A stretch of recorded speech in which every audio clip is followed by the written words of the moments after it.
Deep Dive Podcast by the Boca Raton Tribune. Welcome to the Deep Dive. You bring the source material, we synthesize the key insights. Simple as that. The goal is to get you informed, quickly and effectively.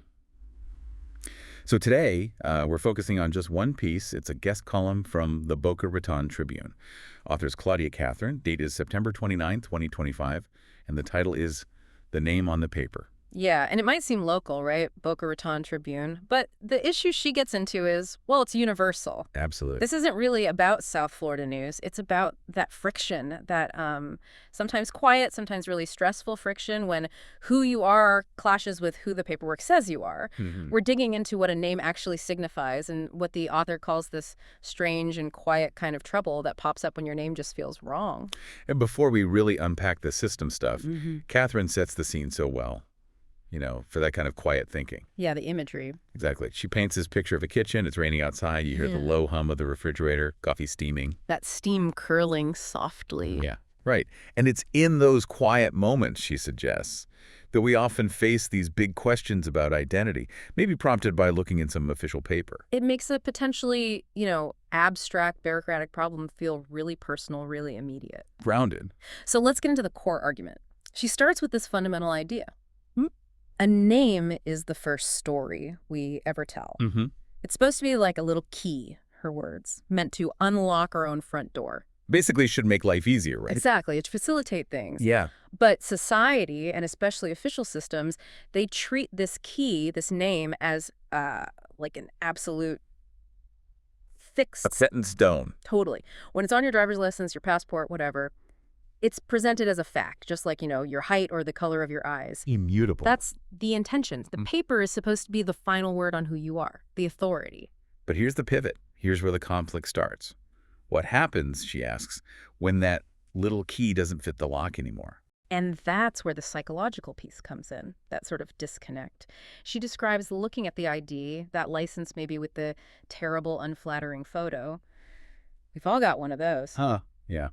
Definitely. And feeling this alienation, the name staring back at you feels like it belongs to a stranger you once knew a long time ago. It's supposed to confirm who you are, but instead it just highlights a gap. A gap, exactly, between your inner reality and this external label. Which makes sense because, people aren't static, right? We change. Mm-hmm.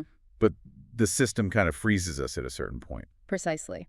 And that leads us straight into the next big theme, the systemic conflict. Catherine points out this isn't usually loud front-page news kind of conflict. Right. It happens quietly in buildings with marble floors, managed by people who, as she puts it, really like things to be tidy. Okay, let's unpack that tidy stacks idea. Because it's not necessarily painting them as villains, is it? It's more about the system's needs. Exactly. It's about the inherent drive within bureaucracy. The core belief underpinning that rigidity, according to the column, is that a person is a fixed thing. Like a data point. Kind of, yeah. For the system to work smoothly, it craves certainty. So the assumption is that your essential truth was decided in a hospital room, written down on a form by a doctor, and that's the end of the story. Keep the records neat, don't introduce variables. Maintain the status quo. They want a world, or at least a filing system, where nothing ever has to change. Okay, but let's pause here for a sec. Isn't there some need for that rigidity? Think about legal identity, tracking history, credit, accountability. Oh, absolutely. That's a fair point. If identity is totally fluid on paper, Mm-hmm. how do those critical systems even function? Yeah. Is it malicious bureaucracy or just pragmatic limitation? And that's the nuance the column really gets into. It's rarely about malice. It's about the limitations of a system designed for permanence, not for personal evolution. Oh. The existing structures are built on the idea of certainty. They almost have to deny that the soul doesn't have its own seasons, that people don't grow or change in fundamental ways. Because the system isn't equipped to handle that kind of change easily. Right. So it's basically a structure built for permanence, clashing with the reality of a life built on change. That's the conflict. And facing off against this institutional inertia isn't some loud protest in this description. It's framed as a quiet plea, a steady and persistent request. Yeah, just asking for alignment. For the simple grace, really, of having the name on the paper match the name that beats inside their own chest. And when you put it like that, just a plea for alignment, it highlights how strange the resistance can seem. The system is, in effect, arguing that a person can't grow into something new. Or at least that the paperwork can't reflect it. Right. Which turns what looks like an administrative hurdle into this really fundamental fight for, well, self-determination. It's the individual saying, look, I've changed. Your records need to reflect me now. So while the root is philosophical, the impact is very real, very practical, daily. Catherine really emphasizes that this whole struggle often boils down to being for the smallest things, really. Yeah. And for you listening, just think about how many times a day or a week you need to pull out that ID for something seemingly minor.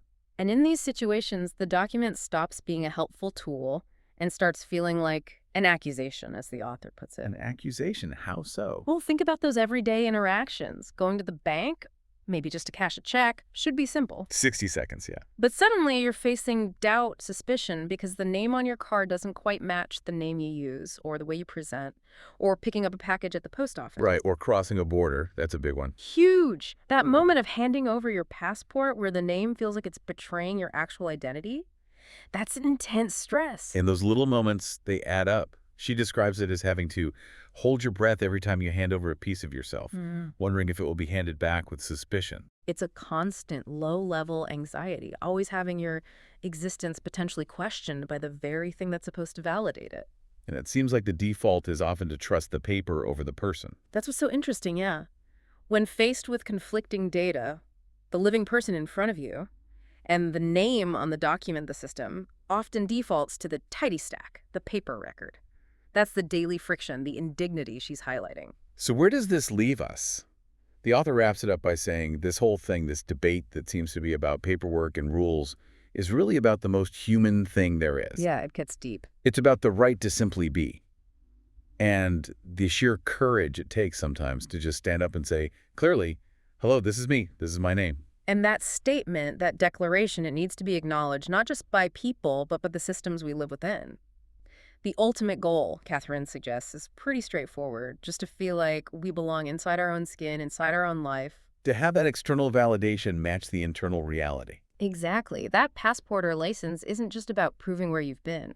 For many, it's about getting permission to go forward into their own future, recognized for who they are now. So what's the takeaway here? This column feels like a really powerful argument for, well, more flexibility in systems that are designed to be rigid. She suggests maybe we need fewer walls and more kitchen windows to let the morning in. I love that line. And notice the solution she leans towards isn't like more complicated forms or stricter rules. It's simpler. What is it?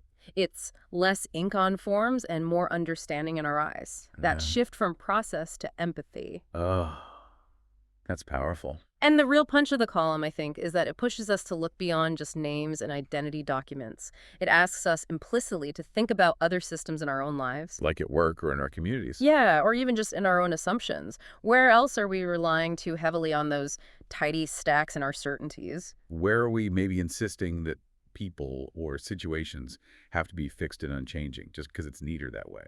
That's really the question to sit with, isn't it? By seeing the quiet effort it takes for someone to align their name with their reality, maybe we can find places in our own worlds to offer a bit more understanding. Understanding that could let someone go forward to places where we can be called by the name that is truly ours, and to be simply home. Exactly. Simply home, something for all of us to think about.